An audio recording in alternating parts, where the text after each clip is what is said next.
Hi, this is Dan Lynch. Join me, Randal, Schwartz, and Simon Phipps for a very special edition of FLOSS Weekly, where we'll be talking about an event that I happen to run called OggCamp. It's a 2-day unconference set in the UK, and it's coming up next. Netcasts you love. From people you trust. This is Twit. This is FLOSS Weekly with Randal Schwartz, Dan Lynch, and Simon Phipps. Episode 547, recorded Wednesday, 18th of September, 2019. OggCamp. This episode of FLOSS Weekly is brought to you by Melissa. Bad data happens to good companies. That's why 10,000 businesses count on Melissa for clean, reliable address data. Get started today with 25,000 records cleaned for free at melissa.com/twit. And also by Command Line Heroes, the original podcast from Red Hat. It's back for its 3rd season, and this time it's all about the epic history of programming languages. Episode 7 considers the origins of AI and its very first language, Lisp. Go to redhat.com/heroes or listen and subscribe wherever you get your podcasts. It's time for FLOSS Weekly, the show about free, Libre, open source software. I am your host, Randal Schwartz, Merlin at Stonehenge.com, bringing you each week the movers, the shakers, the big players, the little players, and now I've completely forgotten what I normally do at the beginning of a show because it's a special show. It's a special show. It's a show where I have Dan Lynch and Simon Phipps who are going to be talking to me about OggCamp. OggCamp. That's going to be great. So let's just introduce both of them at the same time because why the heck not? Dan, Simon, welcome back to the show. It's lovely to be here. Thank you so much. Pleasure to be here. See, now you're going to be talking over each other. It's all good. Oh, it's we all are good. all the time. Yeah. I like the fact that we're both wearing hats that make us look a bit like you've got the Blues Brothers as guests this week. Right, so, right. We'd like to thank the members of the Illinois Police Department for joining us at this time on FLOSS Weekly. So let's talk. What the heck is OggCamp? Let's start with Dan. Dan, what's OggCamp about? So people who've listened to the show regularly will probably have heard me mention OggCamp quite a lot. It's an annual event in the UK, which I was one of the founders of, and this is our 10th year. So this one coming up will be our 10th birthday, which is amazing. So back in the mists of 2009, we started this event. It's a 2-day event. It's a celebration of all things free and open source, and also collaboration and sharing. And we have things like free culture we try and celebrate as well, and Creative Commons and art and all that sort of stuff. And it's a general get together where people give talks. We have all kinds of great social stuff going on around it. We have lightning talks. We have all those kind of things. It's just an annual kind of open source kind of party, I suppose, would be the best way to describe it. Okay, cool. And I haven't been there yet, but I really, really do want to go there at some point. It just, the timing hasn't worked out yet, and it's coming up really soon, right? So yeah, I mean, fortunately, you'd almost think we'd planned this, but fortunately, it's coming up in almost a month, almost exactly a month. So the 19th and 20th of October is the weekend, and it's in Manchester in the UK, which is in the northwest. Nice, easy transport links for people to get to us. I don't know. I mean, transatlantic, it's not too bad. Manchester Airport's pretty good. So we have got a few people coming from abroad, other parts of the world. We once had someone come from Australia, which was quite impressive for an OggCamp that we did years ago, which I was very impressed by. Definitely, they made a big effort there. But yeah, it's coming up in just over a month, and it's the tickets are available now. We'll talk more about all that sort of stuff in a bit, but tickets are available now at oggcamp.org/tickets, which is nice and easy. Okay, let's take a quick break there while I tell you about our sponsor for today. Today's episode of Floss Weekly is brought to you by Melissa. Every address is covered from Adelaide, Australia to Zippercada, Colombia, and everywhere in between. We all know there's nothing good about bad data. It costs money, hurts sales, and decreases customer satisfaction. If bad addresses, duplicate records, and bouncing emails are hurting your business, it's time to come clean with Melissa. Delta Faucet, Z1 Motorsports, and Car2Go use Melissa. You should too. Delta Faucet was able to improve their call center processes with global address auto-completion. Melissa was able to reduce the fraudulent e-commerce transactions for Z1 Motorsports by 90%. Melissa provides a full spectrum of data quality protection for your customer data. Verify postal addresses, mobile numbers, and email addresses. Update the addresses of customers that have moved and eliminate duplicate records. Gain additional customer insight into your data with Melissa's analytics. Easily build address verification and customer data validation into your custom application using Melissa's APIs, CRM cloud connectors, and e-commerce plugins, or upload your customer file for a quick data cleanse. Melissa is serious about securely managing your data. They continually undergo independent security audits to reinforce their commitment to data security, privacy, and compliance requirements. SOC 2, HIPAA, and GDPR compliant. Mailers spend about $20 billion annually in undeliverable mail. Don't lose customers or cash. Make every address count. Bad data happens to good companies. That's why 10,000 organizations worldwide trust Melissa to get their customer data clean and accurate. Get started today with 25,000 records cleaned for free at melissa.com/twit. That's melissa.com/twit. Or call 1-800-MELISSA to find out more. And we thank Melissa for their support of Floss Weekly. Let's go back to our show, and we've got both Dan and Simon on the show. Dan, Simon, welcome back to the show. It's great to be back. I'm speaking to you here from the wonderful sunny holiday destination of Cowes on the Isle of Wight in the UK. So this could be the first show from Cowes. I don't know. Cows, like cows? As like in a cow? cows, yes. Yeah, as in cow. Okay, It's like a a cow. Great name for a town. It does have a history, but that's for another show. Awesome. So talk to me about, what happens at OggCamp? So I describe OggCamp as the premier free culture unconference in the UK. And that kind of gives you a hint what happens. We've had a call for papers open for a while. I think it's still open at the moment. If anyone would like to submit a talk. Well, Dan, did I go wrong? Sorry, I nearly interrupted there. The call for papers is not open anymore. Sorry. Is it? It's closed. Is it? No. What do I know? I mean, I'm just the treasurer, so I don't. No, really I just know thought any I'd better of these warn things. you in case some people write in and say, I couldn't get in. Yeah, but fortunately, it's an unconference, so we'll put together a basic main stage with some great talks so that people know what they're coming for, and then we hope that as many as possible of our 300 plus attendees will come with a talk that they want to present. And those talks will be on a wide range of subjects. There'll be obvious open source projects.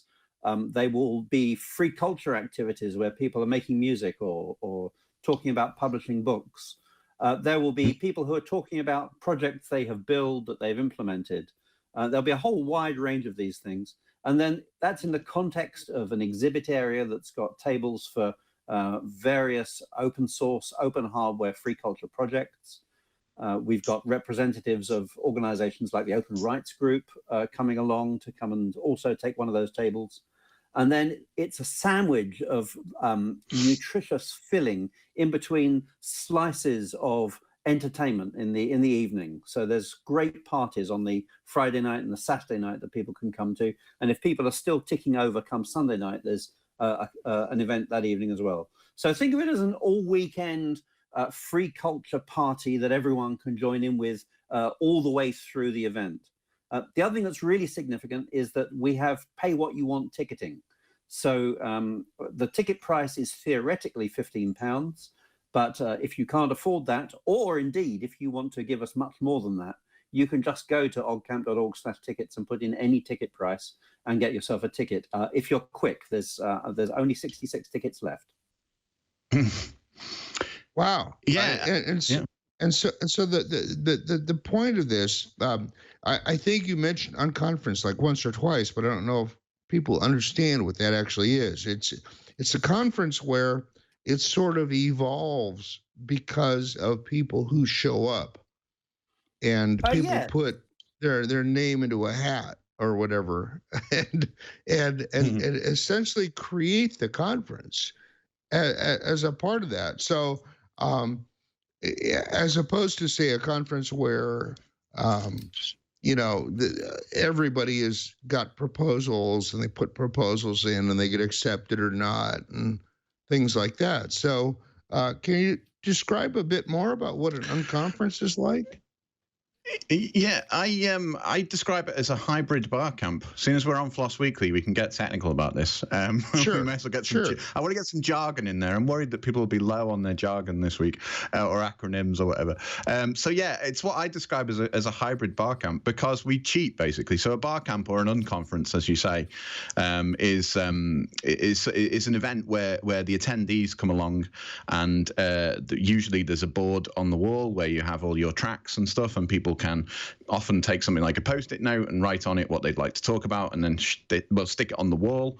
And the schedule is kind of it's alive, if you like. It kind of generates itself almost. And we have got some people who are doing the scheduling as well for us. So people will pitch talks, and then we've got a little scheduling team who work out the best room for it to go in, and they sort out a time with the speaker and so on, which is great because that makes it really nice for people that they can come along. And we always get things that you wouldn't expect. So I mean, some of the best examples I've seen were the very first year we did it in 2009.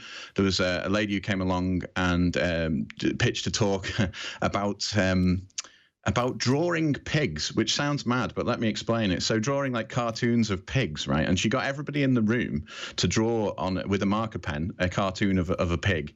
And then what it turned out, it was some kind of psychological thing where you can analyze people's personality by how they've drawn the pig. And it was to do with things like how curly the tail is.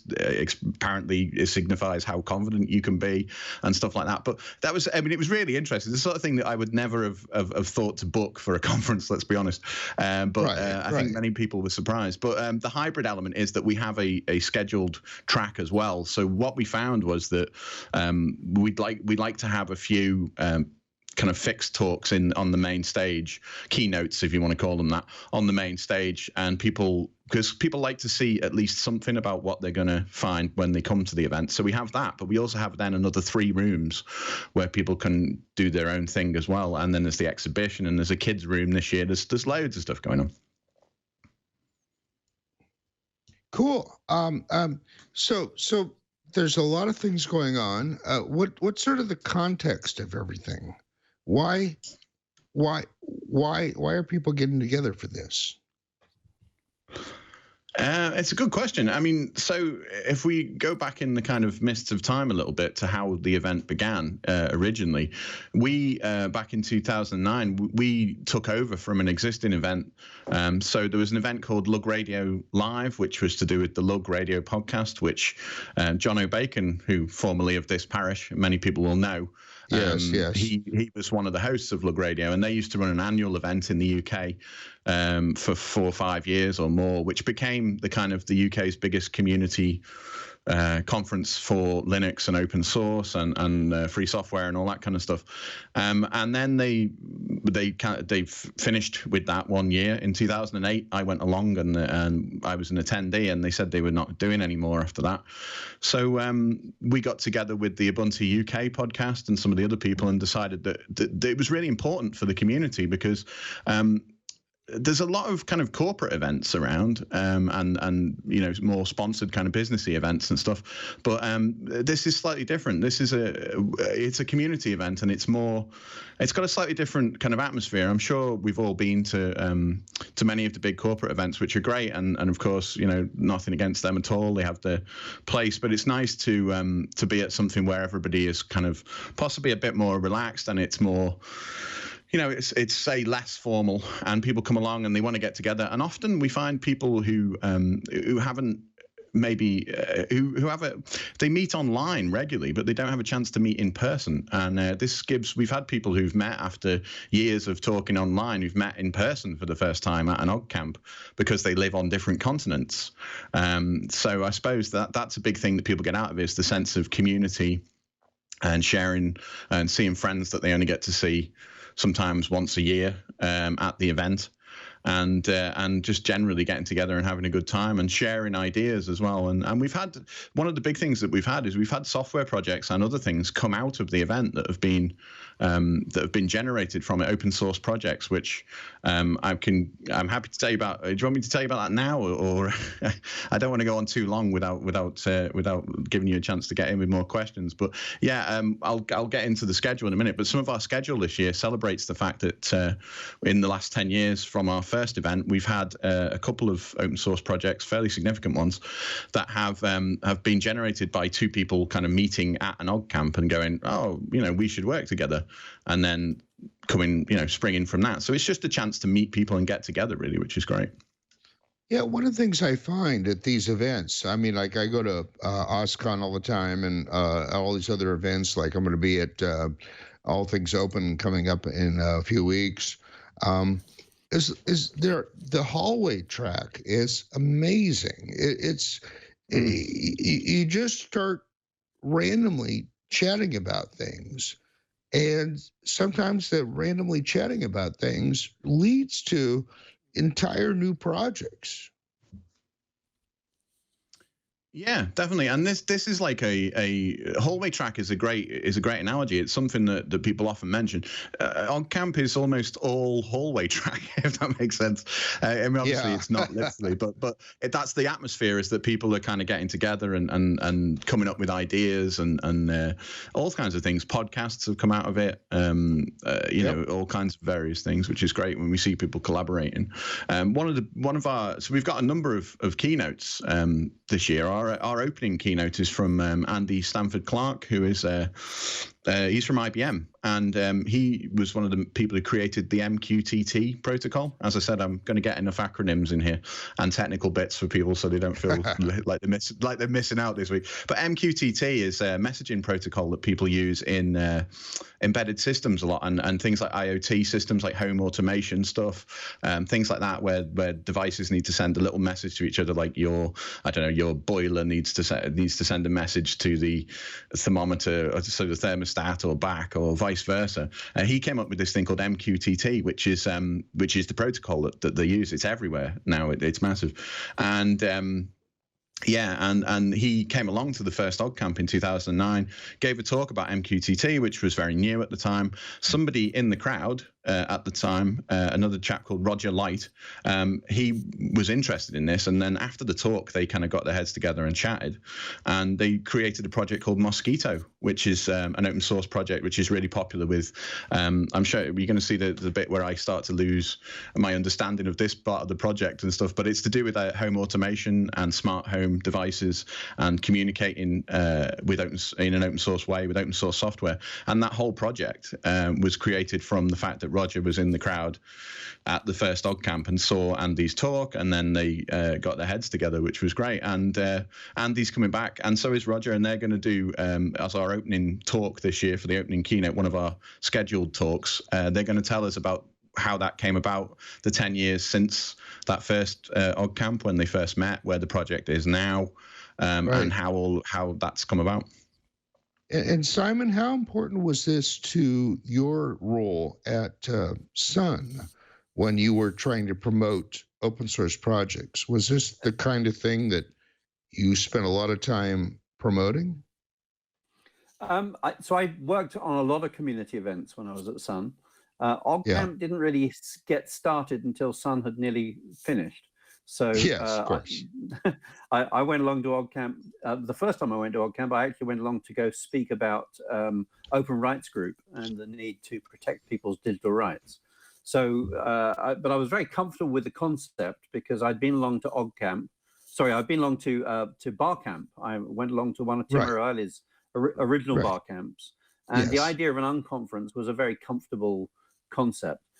So I think these sorts of events are really important to the free and open source software movement, because I think, as you were saying, one of the challenges of the big conferences is they tend to be dominated by corporate players. And actually, all the best things come out of one-on-one interactions, almost out of the hallway track, as you were describing. So this is all hallway track.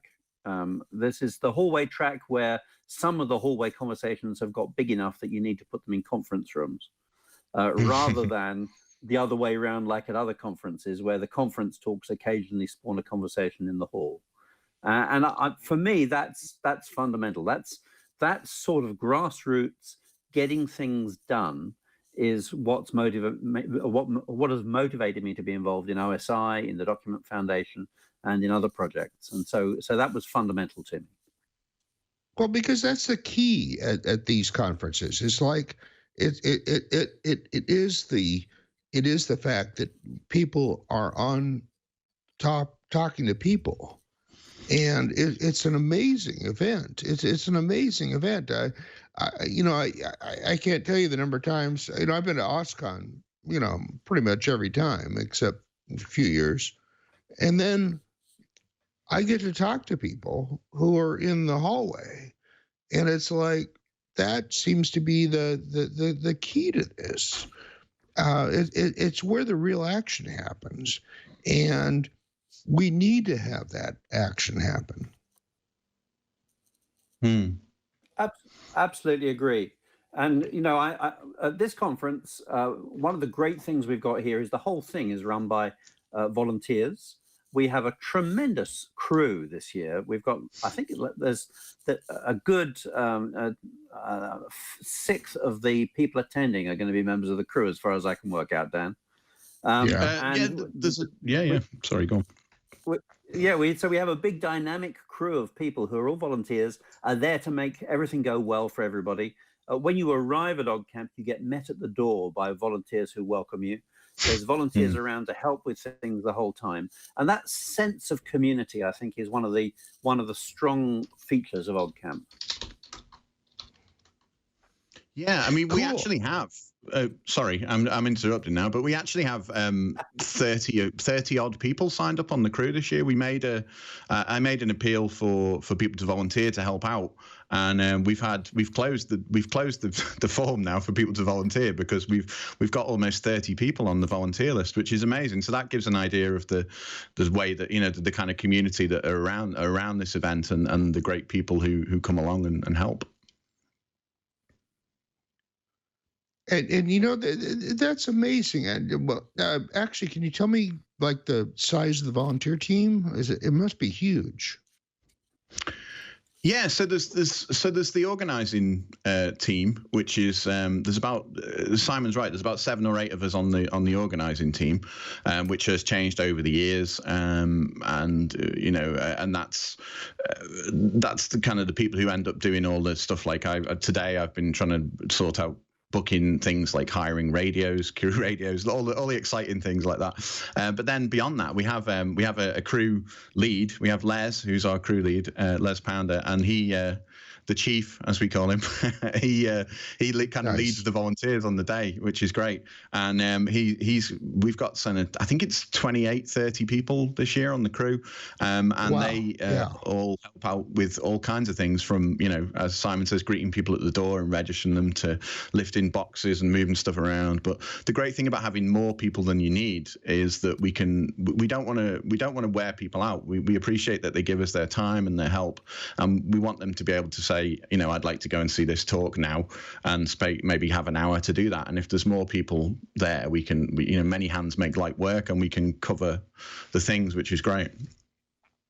Yeah, I mean, people don't understand how much work there is going on behind the scenes for any conference. I mean, it's like, at OSCON, I'm sure there's like 150, 200 people behind the scenes, but even a small conference like OggCamp has got to have like a bunch of people who are all producing stuff and all changing stuff around, making things happen. So It's a huge thing. And if you ever get an opportunity to volunteer for something like this, very important. Yeah, I mean, that's one of the good things is that I think people we often get the same people coming back year on year to volunteer, which is a good sign. I hope that we treat them well and they feel part of the team, because they are the team and the backbone of the event, and they want to come back and do it again, which is great. And one of the big things is because it's an unconference and people can suggest talks. We've had a lot of people who've never spoken before never had done a public talk before, come along and do a talk at OggCamp where it's nice and friendly. It's informal, as I said. People are very kind of very relaxed, and they get to build confidence and learn how to speak. And we've had some people who've gone on to be fantastic, like public speakers who do conference circuits now, and speeches to big loads of people and stuff, big groups of people and thousands of people even at developer conferences, who when they first came along at OggCamp were not necessarily confident even in a room of 15 people in speaking. And it's great to see those kind of transformations in people and the building of the confidence. We've actually got this year one of our organizing team, Lorna Mitchell, who's a great speaker herself. She's going to run some webinars for people who feel like they're not necessarily confident in speaking, and and I'll give you the more details on those in a minute. But in the meantime, speaking of support and so on, I do need to take a minute to thank one of our sponsors this week. This episode of Floss Weekly is brought to you by Command Line Heroes, the original podcast from Red Hat. Lisp was created in the 1950s to teach machines how to learn, but it would take more than 40 years before people started to see the full promise of AI. Command Line Heroes is back for its third season, and it's all about programming languages. From C to JavaScript to Ruby to Lisp, the podcast dives into the origin stories of some of the most prominent languages around. Episode 7 covers the history of AI, starting with its first language, Lisp. It was created to teach machines how to learn like humans. And at the start, there was a wave of interest and investment. But ultimately, the timing and hardware wasn't quite right for AI to work. Decades later, AI is now on the verge of changing everything. Command Line Heroes, an original podcast from Red Hat, is all about people who transform tech from the command line up. To listen and subscribe, head over to the podcast platform of your choice or visit redhat.com/heroes. That's redhat.com/heroes. There you'll find full episodes as well as bonus content, and you can even test your skills on the Command Line Bash arcade game. That's redhat.com/heroes. All right, then. And now I'm going to throw back to you, Randal. Oh, hey. So okay, we've talked a little bit about the sort of the structure of OggCamp, but let's talk about the the types of topics. What would be covered at OggCamp?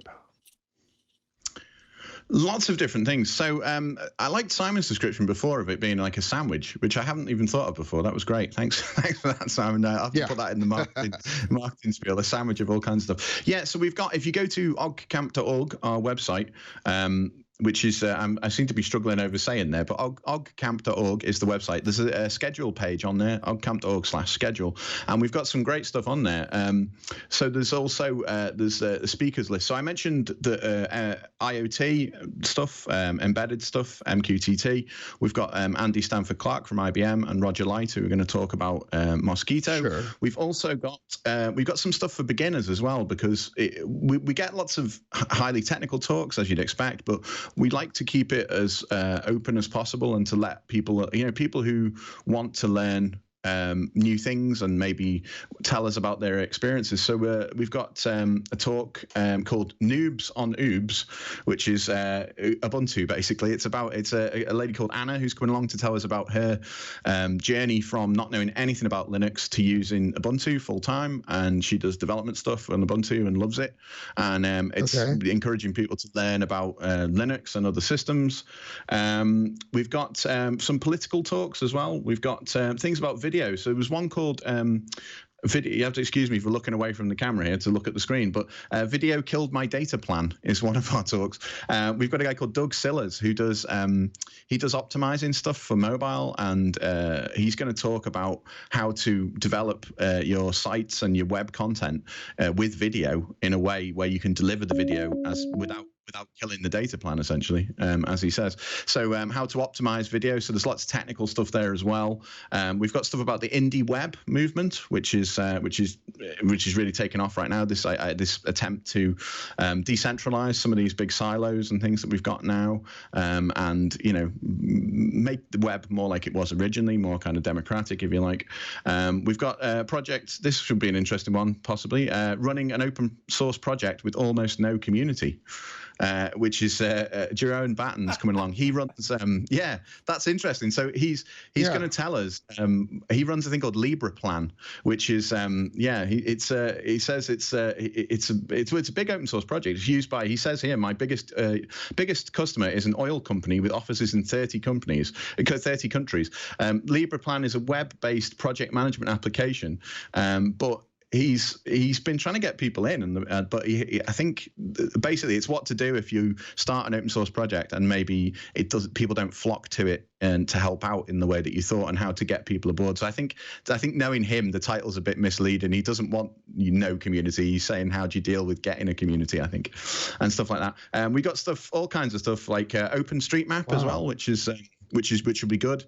So as you can tell, the kind of the kind of thing that we try and push at OggCamp, of course, is the open source ethos and free software and all that kind of stuff, and the keeping things free and open source. And we don't have 100% kind of strict rule on that. If somebody comes along and wants to talk about something else, we're prepared to listen and stuff. But we try and push things like OpenStreetMap, which, if people don't know, is an alternative to, say, Google Maps or other things that are around, the many other mapping things that are out there. But it's crowdsourced, and suspect they've probably been on Floss Weekly at some point. If not, I'll sort that out. A lot of them probably have been on Floss Weekly, yes. And where's the name OggCamp come from?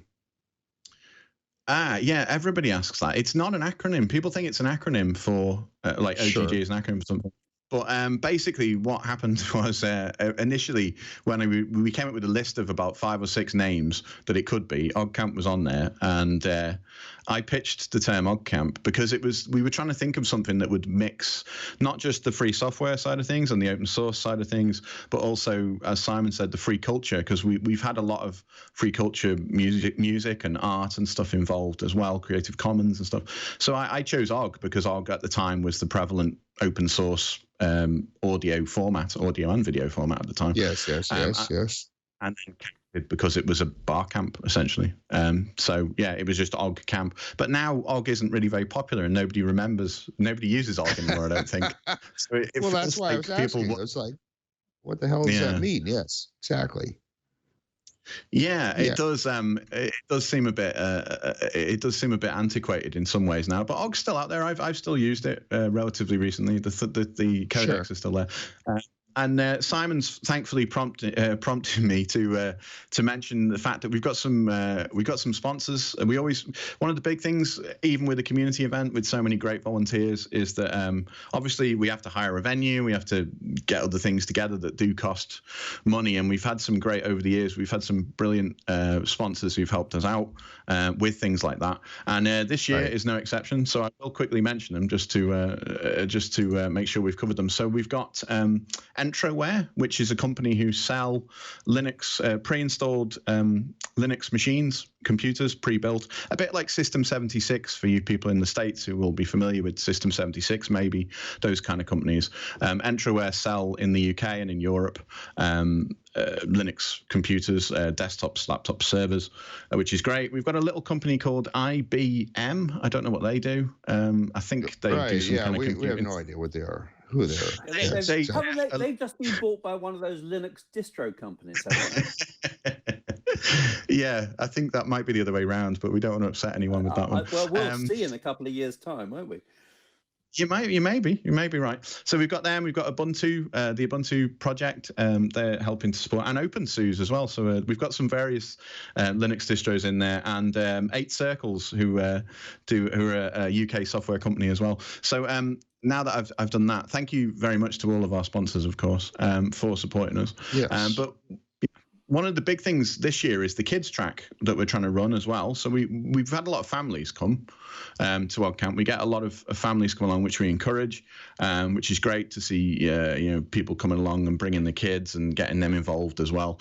And we've got a kids track this year, so we've got about 6 different tracks. There's the main. I'm going to have to count them now. There's the main track, which is the scheduled track in the main room.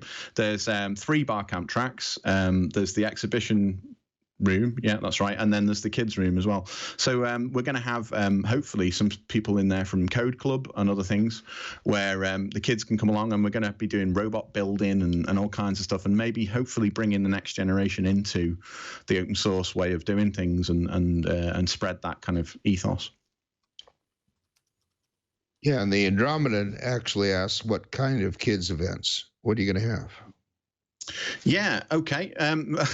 So we've got, I'm trying to think, we've got a number of different workshops on. There's one using microbits to create a some kind of robot with wheels on it. You can tell that I'm not the one running the kids' events because I'm not as often. So I probably would struggle to complete some of the tasks at the kids' events that they breeze through. But yeah, it's making robots with things like microbits. We're going to have some Raspberry Pis as well, because you've got to have Raspberry Pis these days. Everybody has those in any kind of event. Arduino as well, which is another platform for making your IoT kind of embedded stuff. We've got some stuff to do with that as well. We've got Code Club involved. There's a UK group called Code Club, which is now part of the Raspberry Pi Foundation, and they run weekly clubs for kids to learn how to code. Funnily enough, that's why they're called Code Club, and people run them all over the country. And we're going to get one of the Code Clubs to run in OggCamp for the day, which would be great. And the kids can come along and they learn things like Scratch, how to program with things like Scratch, and then maybe things like other languages like Python. Sorry, Randall, I don't say you. I don't know if Perl's on there. It might be. Maybe you should get Perl on there for the kids course as well. No, Perl's too complex for kids, so that's okay. Awesome. All right, so that's why you're not worried about the kids doing Python, because it's easy enough for them. I get you. I get where you're coming from. Right. Yeah. So we've got in the afternoon. It became traditional for us to record a podcast at the show as well, and we're doing a panel discussion. This year we're doing a panel discussion on the Saturday, which I've just posted the details of, which is going to be on the Saturday afternoon. We've got a panel of there's 4 people on the panel. So we've got Dr. Laura Cowan, who used to be on the Ubuntu podcast. She was one of the hosts there. She works for IBM. She's a doctor of psychology. So she'll probably be able to tell me all kinds of things I don't want to know about myself, but there we go. Who knows? And she's also one of our speakers as well. She's developed a thing called an extension, a browser extension for Park Run, which is a thing that she does where people get together and run in parks, funnily enough, for fitness reasons, presumably. You can tell running's not something I do a lot of, unfortunately. Probably should do. Me neither. It's probably. But she's going to be on the panel along with Joshua Lowe as well, who's the creator of EduBlocks, which is for teaching kids how to move from things like a lot of the visual programming things they get, like Node-RED or Scratch that I mentioned before. The kids they will draw blocks and then drop in, so like a block which is an if statement, and then hook that up. And it's nice, and it teaches the principles of like logic and programming, but it doesn't help you to learn how to do that in text and code. So Josh he's only school age himself. He's 15, and he's created this project which has really taken off. He's doing great stuff, and he's far better developer than me, and far better than I'll ever be on any of that sort of stuff. So he's going to be there on the panel. We're going to have Caroline Keep, who was a former guest with me earlier in the year. She founded Liverpool Makefest, and then I came and joined in with that. We came on and talked about Liverpool Makefest. She's she was 2018 Teacher of the Year, TES Teacher of the Year, so she's got the educational side of things. She's also a physicist and a developer and a tinkerer and all those kind of things. And then for some reason I'm on there as well on the panel. I've got a 200-meter bronze swimming certificate, and I used to be, on Linux Outlaws and some other things, and I know a bit about music. But yeah, that's going to be on the Saturday. So we're actually asking people, leads me nicely into the fact that we've just launched today. In fact, we're crowdsourcing some questions. So we will have a way for you to give questions to the panel, write them on cards and things during the weekend that we can use to pick out the best ones and discuss things. But also, if you look at that and you think to yourself, oh, I wouldn't mind asking one of those people on the panel a certain question, you can go to oggcamp.org/panel, and there's a form on there where you can submit your question, and it'll come through to us, and it'll go into the big vat of questions that we're gonna do. So I encourage people to do that if they can. If they're interested in generating some of the content. As you can tell, it's all feeding off the crowdsource theme. So we're going to do that. Which will be good, and as I mentioned before, actually, which I should have said, we're having some webinars for people to teach them how to do talks as well, if they're interested in that, in learning how to do public speaking and stuff, which is a great part of the event. And Lorna, one of our organisers, is running those, and there will be there will be information on the website, but they're going to be on Friday the 27th of September, which is next week, and October the 2nd as well. And I'll tweet out all the information about those. But yeah, there's all kinds of stuff. And then there's all the music. We got live music coming up. We've got a band of Linux engineers, would you believe, who are called Dev Null and the Kernel Panics. So we've got Dev Null and the Kernel Panics are playing on Saturday night. They only play, you might like this, Randal, they only play songs that were written before the Unix epoch timestamp. Oh, so well, that's a while back. Yeah, so it's before 1970, January the 1st, 1970. So they only play January basically 1st, 1970. Yes, exactly.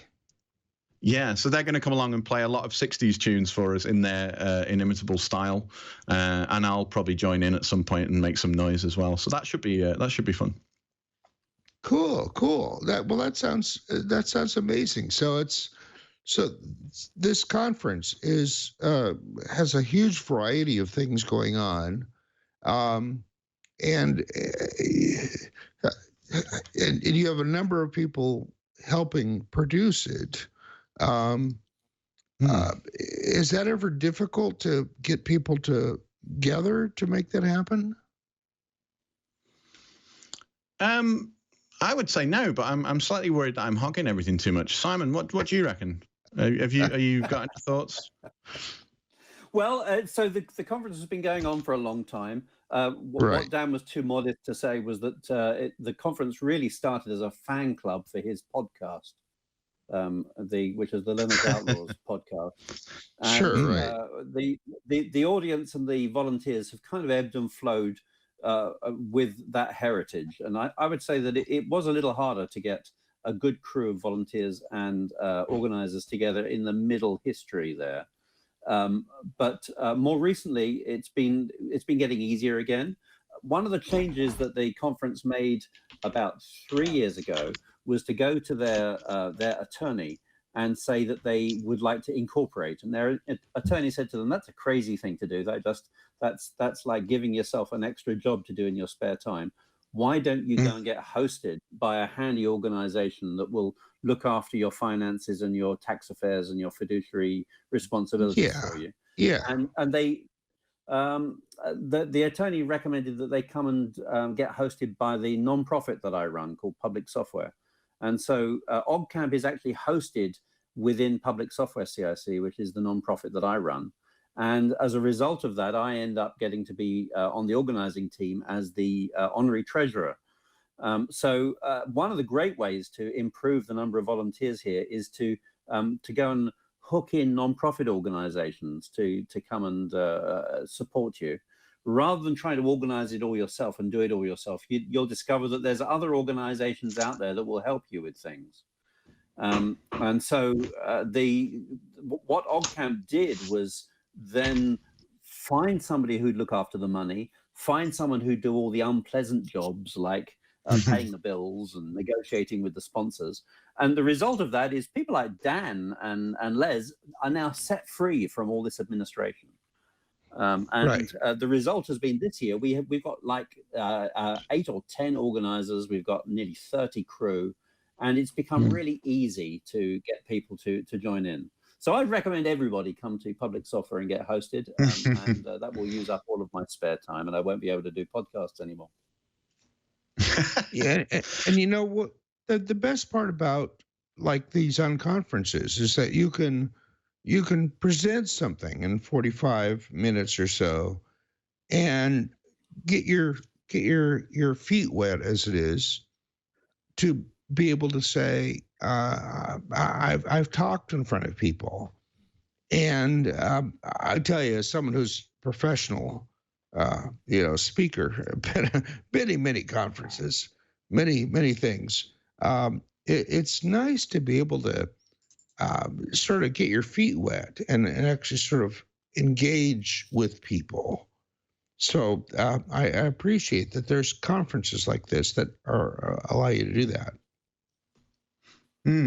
Yeah, that's one of the big things that I think, as I was saying, a lot of people get out of that is the chance to come along and talk for the first time. And I should just say a big thank you to Public Software, by the way. I wanted Simon to do the explanation of what Public Software is. I didn't want to mess it up, but we do appreciate their hosting of us, legally, I suppose, which is very, very cool. Absolutely. And I haven't been to OggCamp yet, but I am hoping to put it on my schedule. It's too close in once again, too close in for me to actually come. But maybe next year. Maybe next year I will be able to. We'll get you one. We'll get you one day, Randall. We'll find a way. Know. We'll get you somehow. If people do want to come, very quickly. I know I've mentioned it a few times, but I'm going to keep mentioning it. Go on. Sorry. What are the dates and where's the location? So it is in Manchester in the UK, which is in the northwest. Nice and easy to get to. It's the 19th and 20th of October, so just over a month away. Although there's an opening party on the 18th, which is a Friday. So a month from today, we'll have the event will kick off basically on the Friday night. It's at a place called the Pendulum Hotel in Manchester. You can go to oggcamp.org, and all the venue information's on there if you want to book a room. There are still a few rooms left at the hotel. I was even managed to book one yesterday, so I can confirm that there are still a few left, but they're going very quickly, as are the tickets. And as Simon said, it's done on a kind of pay what you want on a donation basis, the tickets thing. So if you go to oggcamp.org/tickets, you'll find a form on there. The suggested donation is £15, but if you for any reason can't afford to pay that, we want everyone to be able to get in and not be unable to attend for that kind of reason. So you can change the amount in the box. You can fill it in on there, get yourself some tickets, and come along. There's about at the moment there's only about 65 tickets left of the initial 300 that we issued. So I would suggest if people are interested and they hear this and they think I'd like to go to that, don't delay. Go over there and go to oggcamp.org/tickets today and get yourself one. And Eric Duckman, of course, in our chat room says, "How are you involved with blockchain?" There may well be some talks on blockchain, actually. I suspect. So don't worry, Eric. We've got a blockchain solution somewhere. I think people are going to talk about. There's bound to be at least one talk about blockchain. Okay, cool. And I have to ask, because you are both guests this time, text editor and favorite scripting language. So Dan, text editor, favorite scripting language. Yeah, sure. This is nice. It's not something I usually get to answer because I'm not usually a guest, obviously. I was thinking about this today and what I was going to answer. So unfortunately, Randall, I'd probably say Vim is my favorite text editor, but I don't know how you feel about this, but I've realized recently that the thing I use most is probably Nano, because I'm not doing a lot of development these days. I'm usually, fixing up config files and stuff. There's nothing better for me personally than Nano, which is another one of the GNU editors that I can just, quickly open something and bash through that. And I do love Nano, yeah. And as far as graphical editors go, I end up using things like gedit most, which is just the default GNOME desktop one. And a programming language, or do we get that? Yeah, no, sorry, I didn't say. I'm actually going to say Bash probably is the thing I use more than anything else these days. It's not exactly a programming language as such, but you can do a lot with it. And I avoided saying Python there, so I was trying to be nice. There you go. Yeah, I actually would say Bash. I actually would say Bash probably is my most used tool. Okay, fine. And again, we're almost out of time, and apparently Simon has lost us somehow. So let's talk about who's coming up, which is that we have GNOME coming up next week. I believe that's pronounced GNOME because it has a G in front of there, and they always like G things. It's an elegant and easy way to use your computer. GNOME is designed to put you in control and get things done. Just added to the schedule, David Wheeler is coming back for a fifth time. I believe that's a new record for people coming back. He's going to be talking to us about the best practices badge that he talked to us about 3 years ago. But he's going to be coming back talking about that. We also have just added to the schedule Camelio, which is the successor of the Open SER and SER, which is an open source SIP server. So that's about being able to communicate over IP traffic, which would be fun. Be able to handle thousands of call setups per second. Camelio can be used to build large platforms for VoIP and real-time communications. It'll be fun. Again, I am still looking for more guests. So if you have anybody you want on this show, please have the project leader or community coordinator contact me, merlin@stonehenge.com. My address is on the homepage for this show, which is twit.tv/floss, and I will be very happy to talk to them to get them on a schedule. We have a live stream at 9:30 a.m. Pacific time on Wednesdays at live.twit.tv. You can follow us at Floss Weekly on Twitter. You can follow me at Merlin on Twitter. I'll be at All Things Open in about 3 weeks in Raleigh, North Carolina, in mid-October. So, and you can go to that page for All Things Open. And if you type in Floss Weekly, all lowercase, you will be getting the best possible discount for that. We did, not here. I'm in Portland now. I was going to say we picked out a Hutch as the guy who figured out, or the person who figured out. I have no idea if it was a guy or not. Who moved the magnet? Yes, so we figured that out. Anything you want to plug there, Dan or Simon? Yeah, I think Simon's back. I don't know if he can hear us yet, but okay. I would just remind people to come along to OggCamp, as I said. You can follow on Twitter as well. Just look up or Google OggCamp. @OggCamp is the address. Come along, and if you want to ask anything about the event, please just ping me a message, and I'm happy to help. Absolutely. And Simon, anything you want to plug? I strongly recommend that everyone listening comes to this upcoming event called OggCamp, and goes to oggcamp.org/tickets and buys 3 or 4 tickets. And I recommend that you put in a price of maybe $50 or $100 per ticket for each of them. And we would be you would be very welcome to come along to the conference. Apart from that, there's really nothing on my mind apart from I'm still going to OSI board meetings. I'm still trying to get console running. And you didn't ask me what my favorite text editor was, Randall. So I'm here to tell you. Oh, but you were off. You were offline. Yeah, I was waiting. So my favorite text editor is LibreOffice. And I recommend that people who haven't tried it for a while, give it a try, because it's changed dramatically ever since the Document Foundation got it, which was nearly 10 years ago. Can you believe that? It's nearly 10 years ago. Wow. It's a long time. That's a long time ago. Very good. Very good. Well, guys, thank you once again for joining me for this particular show. And again, I can't make OggCamp this year, but I'm putting it on my schedule for next year. So we'll make it happen. We'll make it happen. As it is, I'm a little tired, so I'm going to go back to bed, and we'll just call this the end of a day.